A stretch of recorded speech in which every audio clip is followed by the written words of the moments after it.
Welcome to your Week 1 overview lecture covering Chapter 1 of the Foundations of Behavioral Neuroscience textbook by Carlson and Birkett.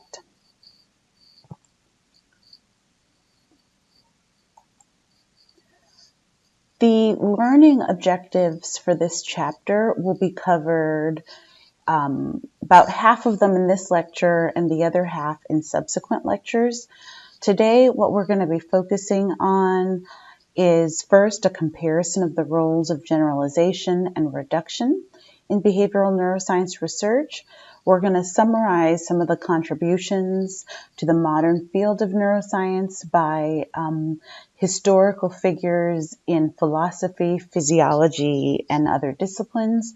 We're also going to describe the significance of natural selection for the evolution of behaviors that are of interest to behavioral neuroscientists today. And finally, we're going to identify some factors that are involved in the evolution of large brains in humans. Some other things we're going to reserve for later lectures include why we use animal models in research, what are the ethical considerations in research with human participants, what careers are available for students interested in neuroscience, and the highlighting of specific learning strategies for studying neuroscience. So all of these things will be reserved for subsequent lectures. So again, the purpose of this online lecture is to give you a brief overview that will serve as a foundation for deeper diving via discussion and activities in class. So we want to begin by talking about the nature of behavioral neuroscience, particularly what are the objectives for research and what are the biological roots of behavioral neuroscience. In class, I mentioned to you that the ultimate function of the nervous system is behavior. And there are two approaches to understanding behavior. One is generalization, looking at the behavior and generalizing based on that behavior to, for instance, a group of individuals that engage in that action. And the other is reduction, where you take the behavior and you analyze that behavior based on its constituent parts, what physiology drives or controls or regulates or generates that behavior. So behavioral neuroscientists are expert in both approaches. And one of the things we talked about in class are some of the facts that you see listed here. 4 facts involving impulsive behavior, cigarette smoking, accidents, particularly serious accidents, and the diagnosis of autism, and possibilities for generalizing 2 groups of people or reducing to constituent or underlying physiology or neurobiology based on these features. So this is something we're going to discuss in more detail in class. But either way, what it should highlight to you is that there is this overarching question in neuroscience related to the mind and the body. So what role does the mind play in the control of behavior? And is the mind something that emerges from physiology, or is it something entirely different?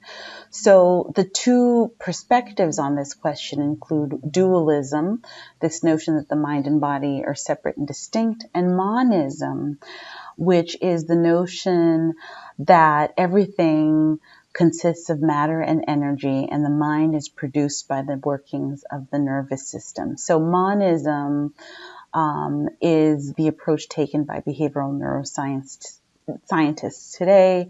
We don't think that the mind and body are separate. Generally speaking, we think the mind emerges from the neuroarchitecture, neurophysiology, and even bodily physiology that regulates human functions. And this isn't entirely different from historical perspectives on the mind and body. In your textbook, some of the approaches, some of the legacy of neuroscience that is described includes an examination of the ancient world. As long ago as ancient Egypt, India, Greek and Rome, Chinese civilization, all considered the heart to be the seat of the thought and emotions, both of which you can attribute to workings of the mind. Galen dissected and studied animals to find the neuroarchitecture that supports behaviors theoretically. So the questioning about the biological basis of the mind is not new to humanity. One of the interesting things from your textbook includes this figure, which is an MRI scan of a mummified brain. So one of the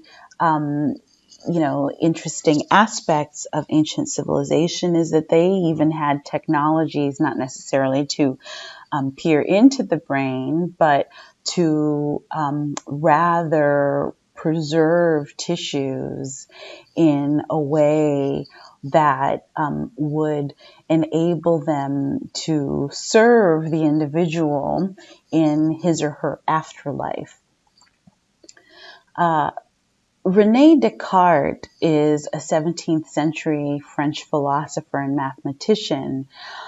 He's been called the father of modern philosophy. And interestingly, although he wasn't a biologist, his speculations about the roles of the mind and brain and the control of behavior actually represent a good starting point in the history of behavioral neuroscience. Like a lot of philosophers of his time, Descartes believed that each person possesses a mind, a uniquely human attribute that is not subject to the laws of the universe. Descartes assumed that the world was purely mechanical in essence, once having been set in motion by God and now running its course without divine interference. So to understand the world, for Descartes, one had to understand how it was constructed. An example is what he identified as the reflex, or one of the earliest ideas about reflexes. And as you can see from this illustration, a reflex is an automatic behavior that doesn't require thinking, that happens in direct response to some type of stimulation. It often has a self-preserving function or a survival function. So for example, if your finger is touched by a hot object, your arm would immediately withdraw from the source of the stimulation, minimizing tissue damage. Luigi Galvani is an 18th century Italian physiologist, also highlighted in your textbook. Galvani found that electrical stimulation of a frog's nerve caused contraction of the muscle to which it was attached. And that contraction occurred even when the nerve and muscle were detached from the rest of the body, which is interesting. So the ability of the muscle to contract and the ability of the nerve to send message to the muscle were characteristics of the tissues themselves. So the brain didn't inflate muscles by directing pressurized fluid through the nerve. Galvani's experiment prompted others to study the nature of the message transmitted by the nerve and the means by which muscles contracted.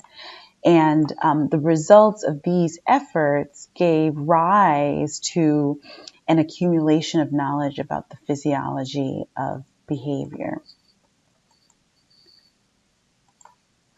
Also in the 19th century, your book that talks about Johannes Mueller's doctrine of specific nerve energies, which was a then innovation.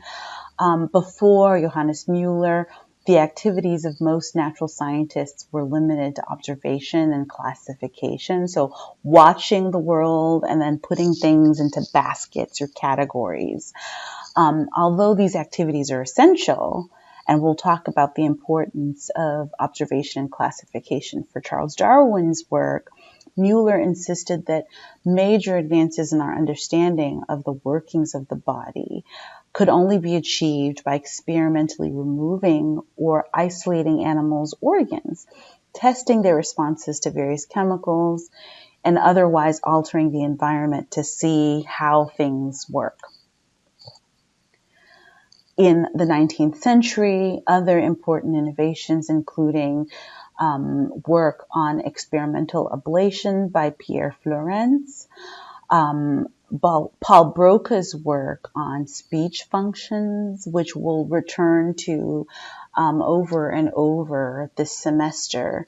Ramon Santiago y Cajal's work on neurons and incredibly beautiful illustrations of neuronal architecture, which we'll dive into when we explore chapter 2 in the coming weeks.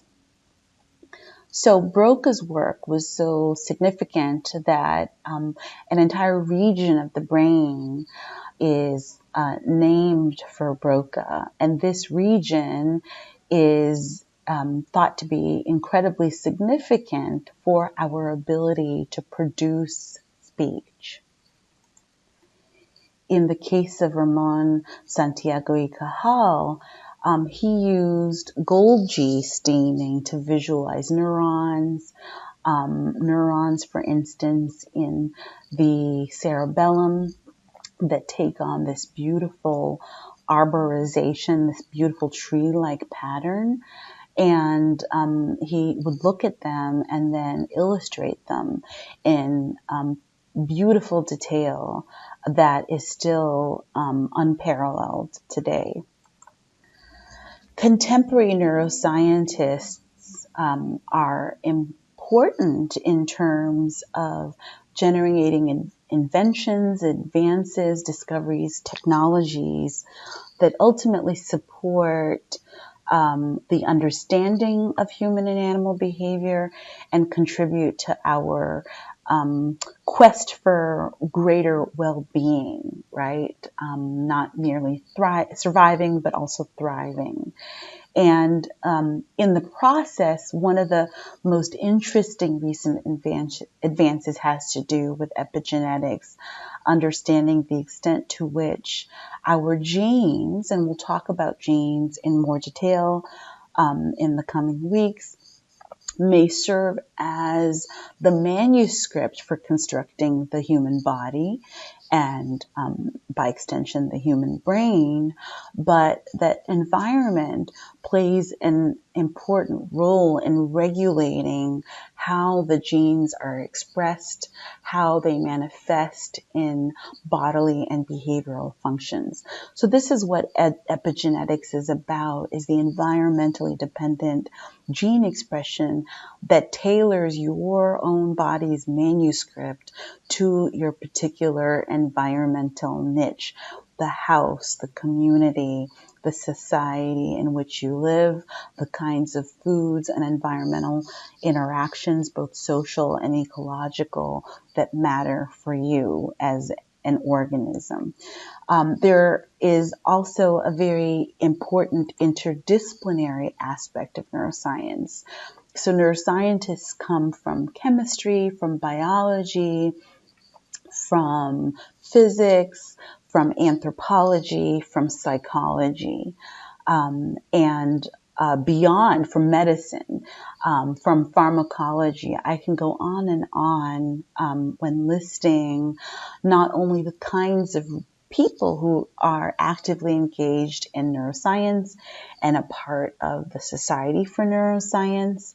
But when you consider the kinds of Nobel Prizes that have been awarded over time, you can see that there is a wide array in terms of the disciplinary focus or origin of people receiving Nobel Prizes for neuroscience. And as this timeline should hint, there has been an uptick in the last 20 years in terms of the frequency with which neuroscience research has translated into a Nobel Prize.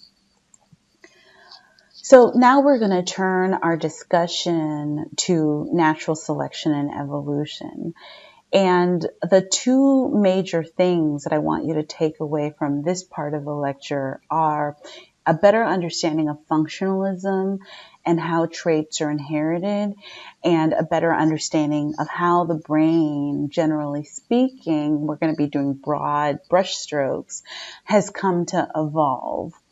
So you are probably quite familiar with Charles Darwin by now.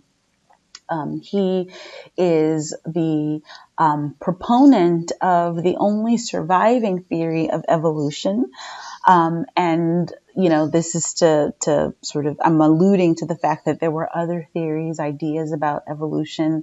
Darwin's persisted because he injected this notion of evolution by natural selection.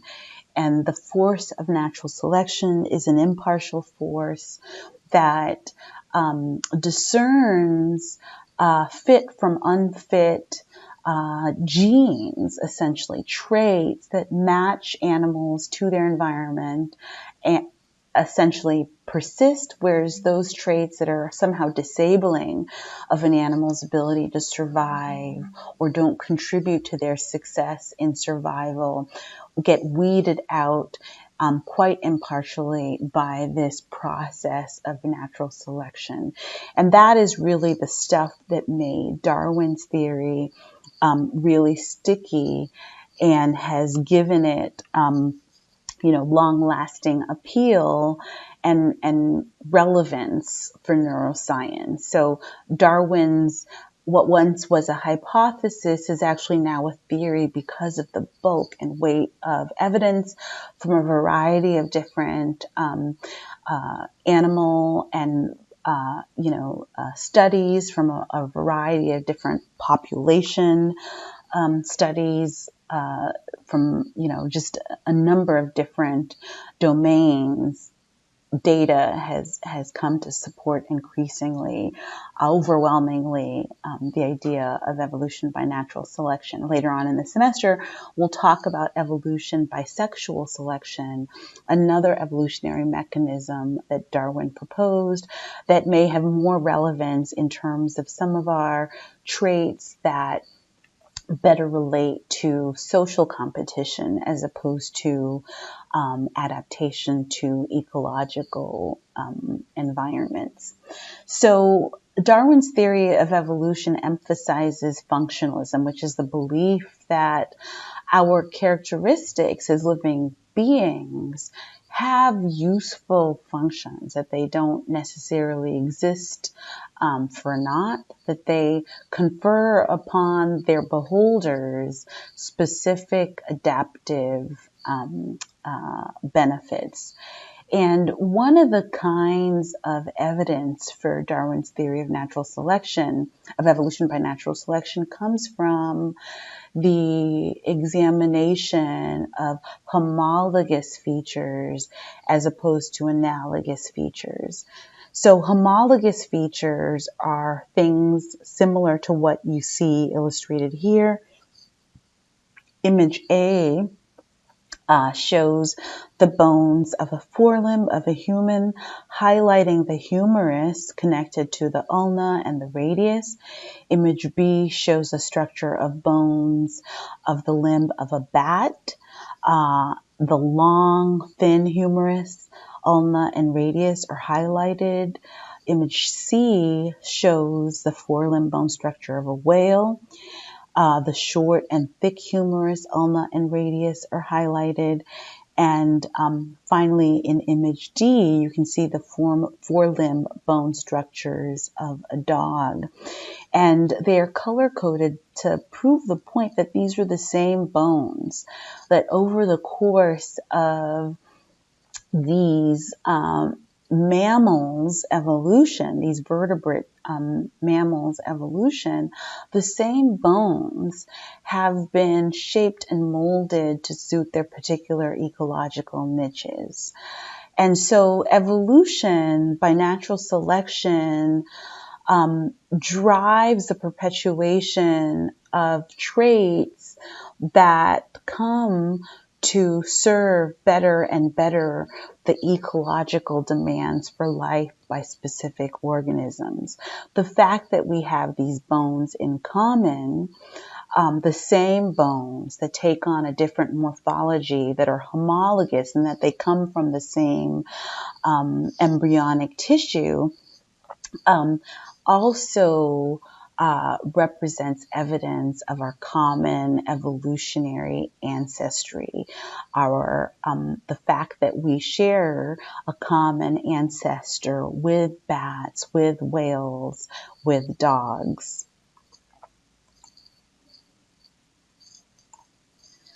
So natural selection, as I indicated before, is a cornerstone of evolutionary theory. Members of species aren't identical, and that's an important thing. We need diversity, genetic diversity, in order to have resources, material from which to generate novel adaptations that better meet changing environmental demands.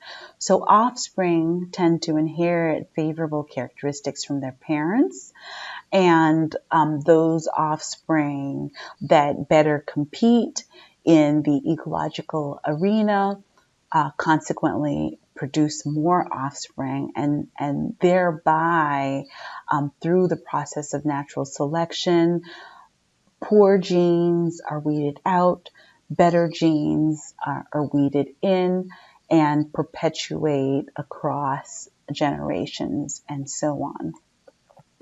Mutations are another source of genetic variability or variation, and they represent accidental changes, particularly, so there are mutations throughout the body. You can have mutations in cells of other tissues. For instance, some are harmful mutations that result in cancers. The kinds of mutations that make sense in or are of particular relevance in terms of inheritance are the mutations that occur during the production of sperm or eggs. During meiosis. Some of you will remember that meiosis is the process by which sex cells, sperm, and eggs are made, by contrast with mitosis, which is the process by which somatic cells, tissue in other parts of the body increases in number or grows. So mutations occurring in sperm and egg as they're produced can be transmitted directly to offspring. And random mutations in those sex cells can be harmful, but they can also be beneficial.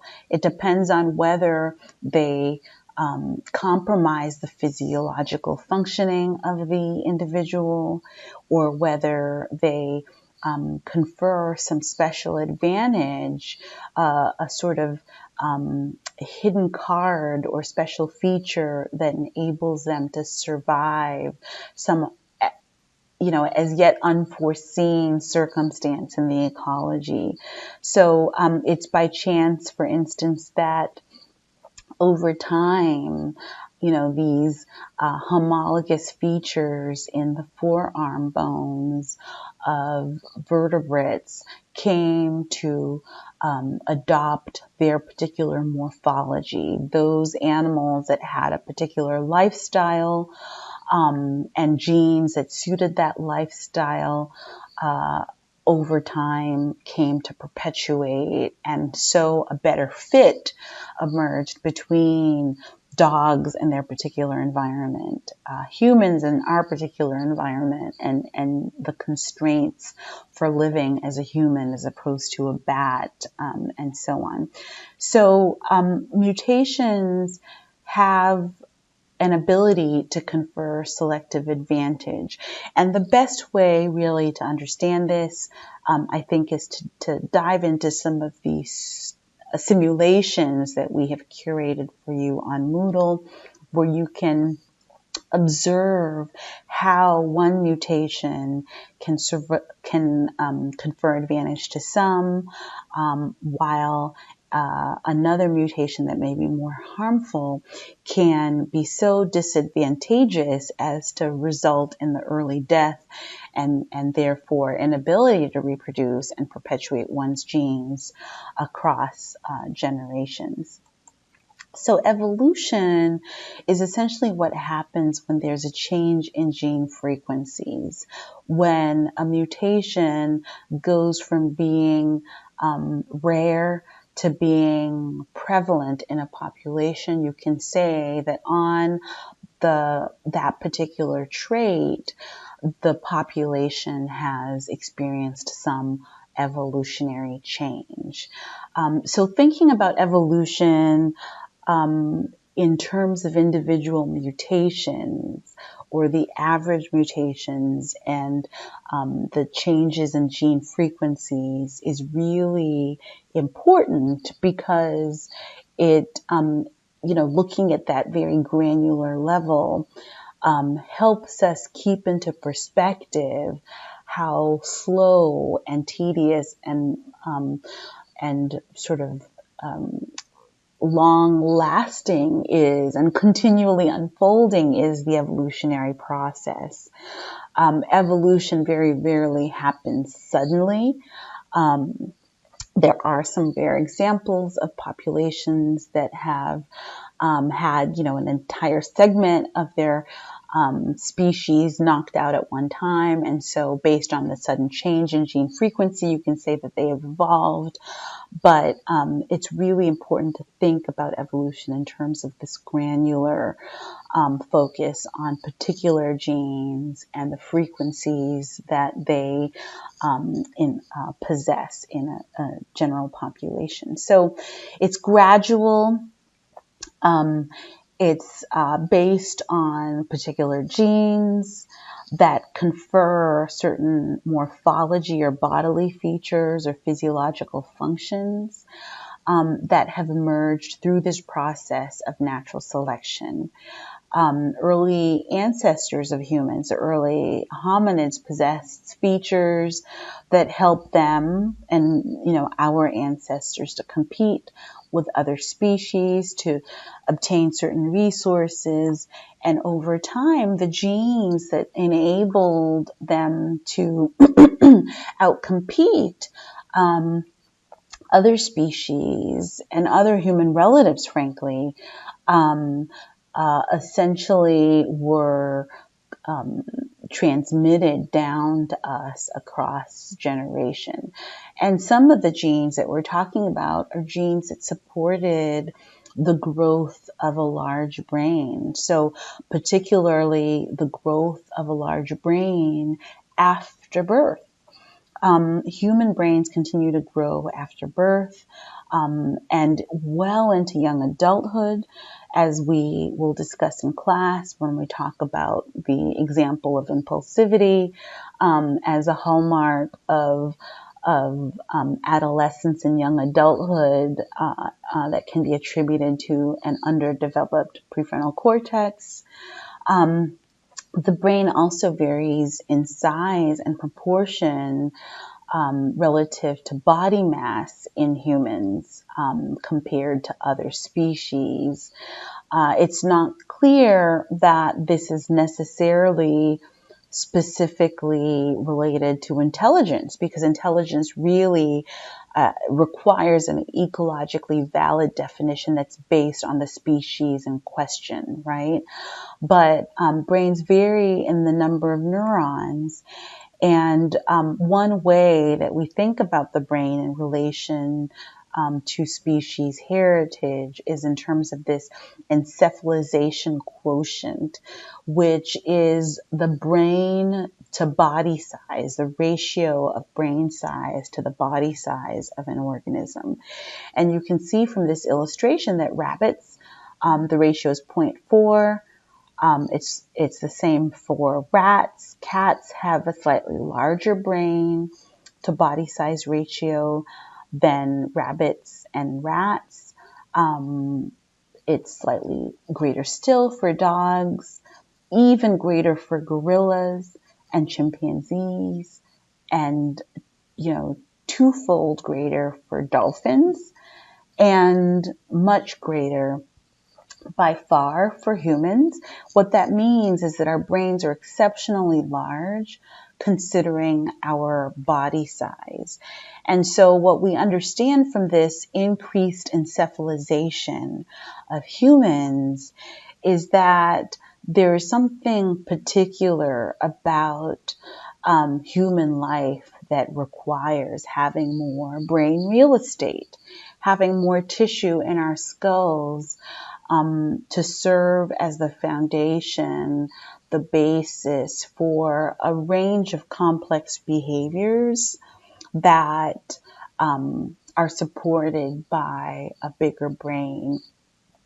This is an illustration from your textbook, and you can see that the number of neurons in the cerebral cortex of humans is much greater than what you can see in our cousins, the chimpanzees and gorillas, and our more distant relatives, the macaques and marmosets. So these are all primates, and relative to our elephant relatives, the other mammals that are very, very sophisticated behaviorally, still we have very large brains with a large number of cortical neurons in particular.